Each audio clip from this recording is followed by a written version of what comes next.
আসসালামু আলাইকুম গাইস, কি অবস্থা? আজকে আমরা যাবো বাংলাদেশের বৃহত্তম উদ্যান বোটানিক্যাল গার্ডেনে, যেটা অবস্থান মিরপুরে। তো আপনি কিভাবে যাবেন এবং আমি কিভাবে যাচ্ছি সবকিছু থাকছে এই ভিডিওতে। তো ভিডিওটা এনজয় করুন।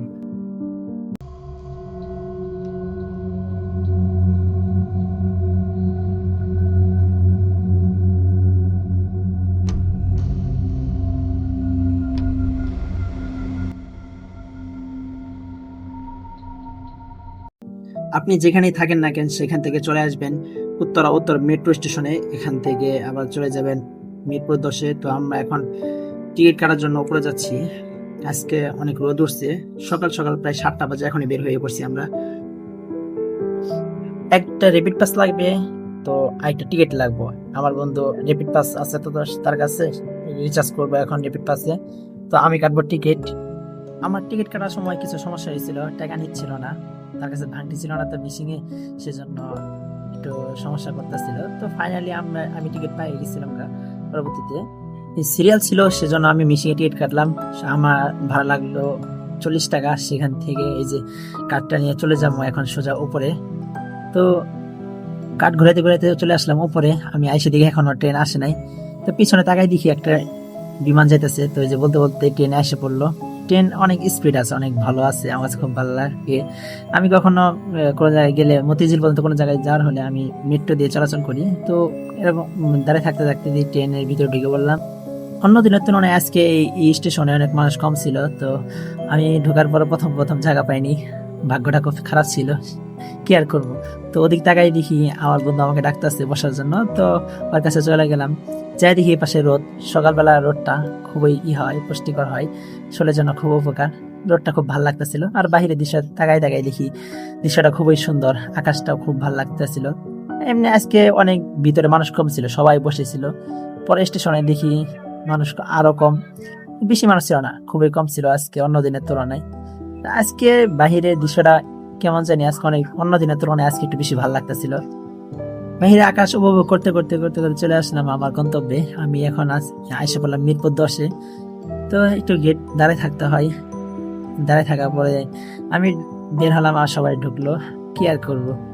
তো মিরপুর মেট্রো রেলের ভিতরে বসে থাকতে ভালোই লাগে যখন মানুষ কম থাকে। এই দেখেন, আমি মিরপুর বললাম যে আজকে জ্যাম কম, কিন্তু দেখেন মিরপুরে পুরো ট্রেন ভরে গেছে দাঁড়ায় থাকার ভিতরে মানুষ পাইতেছে না, এরকম একটা অবস্থা। বাংলা গালি একটা তো কথা আছে। তো লিফটে করে চলে যাবো এখন নিচে, টিকিটটা জমা দিতে হইব। সেজন্য মানিব্যাগ থেকে টিকিটটা বের করলাম, বের করে এই টিকিটটা এখন জমা দিব।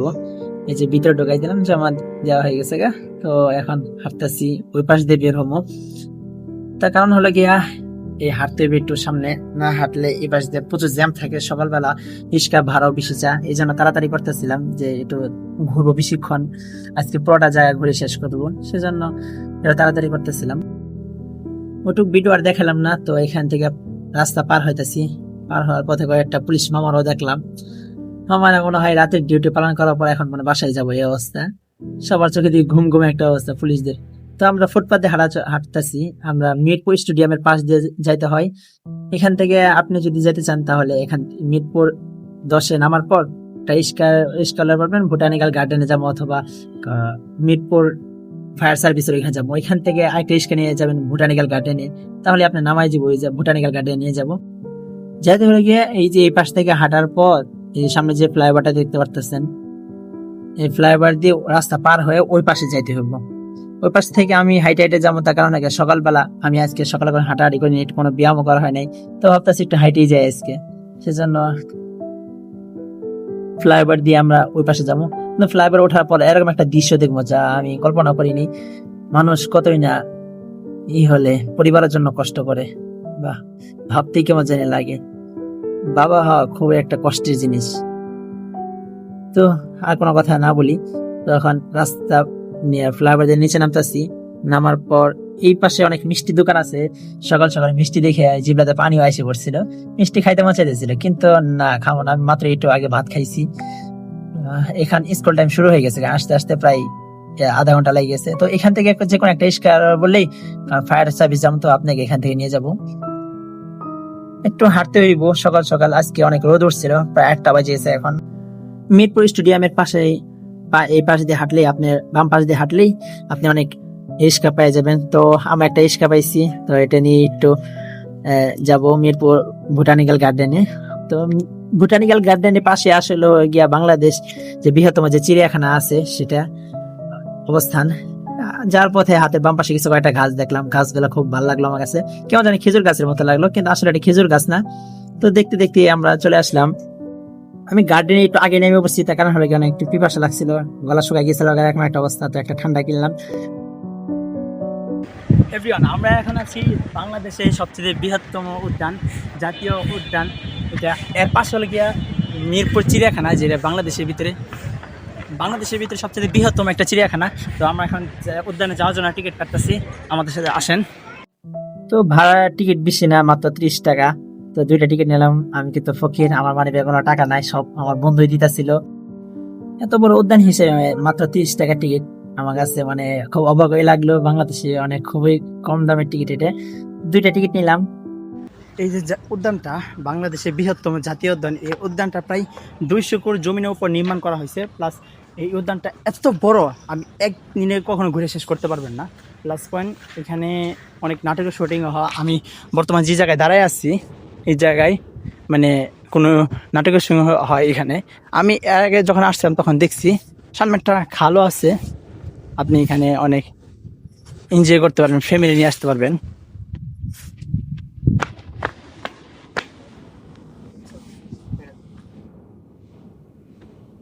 সামনে গাছ, এর জন্য আর কি দেখা যায় না। আপনি যদি ওই সাইড দিয়ে যাই, আমি 2021 সালে এখানে আসছিলাম, এরপরে এদিকে আসা হয়নি উদ্যানে, মানে মিরপুরে আসা হয়েছে, কি কোনো উদ্যানে আসা হয়নি।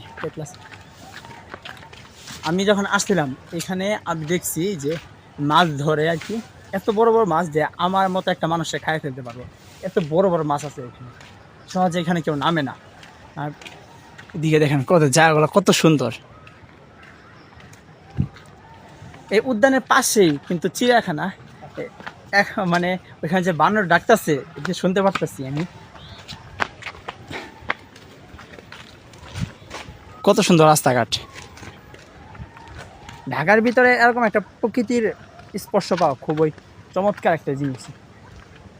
অনেক পার্ক আছে যেটার ভিতরে প্রকৃতি আছে, কিন্তু প্লাস এটা তো একটা শুরু থেকেই মানে ঢাকার পর থেকে, রাজধানী হওয়ার পর থেকে এই উদ্যানটা তৈরি করা হয়েছে, এই জন্য আর কি আপনার খুব ভালো লাগে। ভাই আমি শান্তি কথা বলতে পারতেছি না। এই পাশে এলে চিড়িয়াখানায় যে আমরা এটা দেখতে পারতেছি, দেওয়ালের পরে চিড়িয়াখানা, এরা বানররা খুব চিল্লাইতেছে, খুব মানে কারে আসতেছে আর কেমন যায় লাগতেছে, যেন খুব ভালোভাবে কথা বলতে পারতেছি না।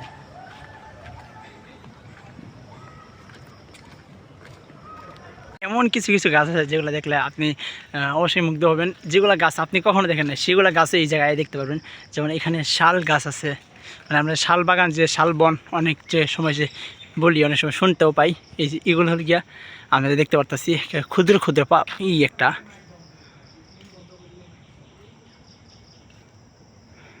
ক্যামেরাটা খোলা হয়ে গেছে।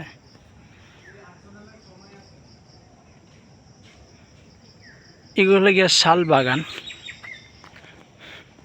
কত সুন্দর গেম খেলতেছে, ভালো লাগলো। এই ছবি তুলো না, আমার ছবি তুলে দেখ এখান দিয়ে। ও পি এ মিয়া সাদ জোশ আসছে, দেখি আমার বন্ধু কয়েকটা ছবি তুলে দিই, একটু ওয়েট করেন গাইস। এখন যে বাগানটা দেখা ওঠে বাঁশ বাগান,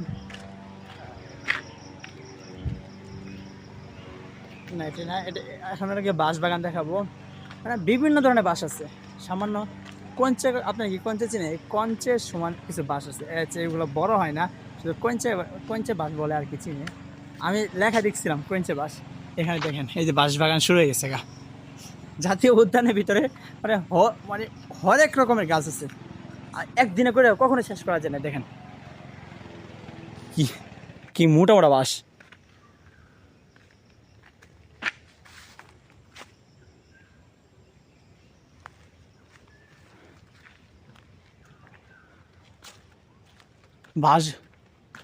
বাঁশগুলো একটু মানে একেবারে সোজা, কোনো বেকাতারা নাই। এই দেখেন কিছু কঞ্চা বাঁশ, এই ছাদ, এই জায়গায় ছবি জোশ আসবো না থাকে। এই জায়গায় আসলে কি বল জানেন, বাঁশ জারের ভিতরে কোন ক্ষেতের ভিতরে ছবি তুলতে গেছে। আপনি কি গোসল করছেন, পুরো ভিজে কি হয়ে গেছেন গা? গরম যে হোক, এই জায়গায় কই গরম দেখলেন? সামনে কিন্তু সরি, ফিল্টার মায়ের করছে নাকি? পুরো একটা বিদেশি লোক দেখছেন ভাই স্যার, একটু দেখেন খালি, পুরো একটা বিদেশি বিদেশি ভাব, মানে কোনো জাপানে কোনো একটা আমরা ইতে এসে পারছি। বাঁশ জারগুলো সব পাতা একেবারে অন্য কালার হয়ে গেছে গা। মোটা বাঁশ ভাই, আমি এটা কি জিনিস? আচ্ছা, এটা কি কোনো তান্ত্রিকের মন্ত্র? ভাই আমি আর দেখালাম না এগুলো কি? এগুলো ভাই, এগুলো কি বাঁশ? হ্যাঁ, বাঁশ যেমন বাঁশ এত মোটা হইতে পারে? এ সাদ ভাই, একটু একটু একটু ফোন, একটু একটু আমারটা ধরো, আমারটা ধরো,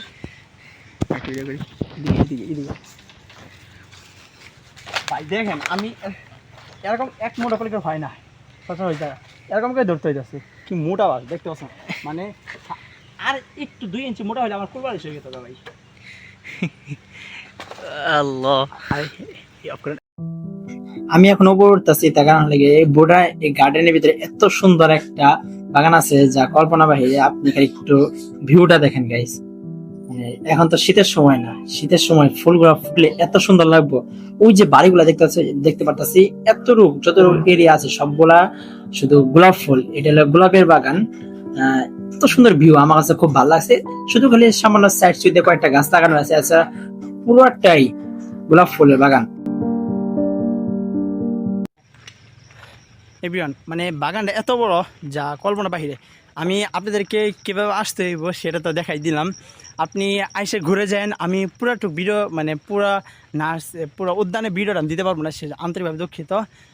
দিলে অনেক লং হয়ে যাবো গা, অনেক বোরিং লাগবে আপনাদের। সেজন্য ছোটো একটু সামান্য কীভাবে আসবেন, কীভাবে আপনি ঢাকা থাকলেন, ঢাকায় থেকে আপনি এই উদ্যানে আসবেন, মিরপুর এই উদ্যানে আসবেন, সেটা তো আপনার দেখাই দিলাম। তো গাইস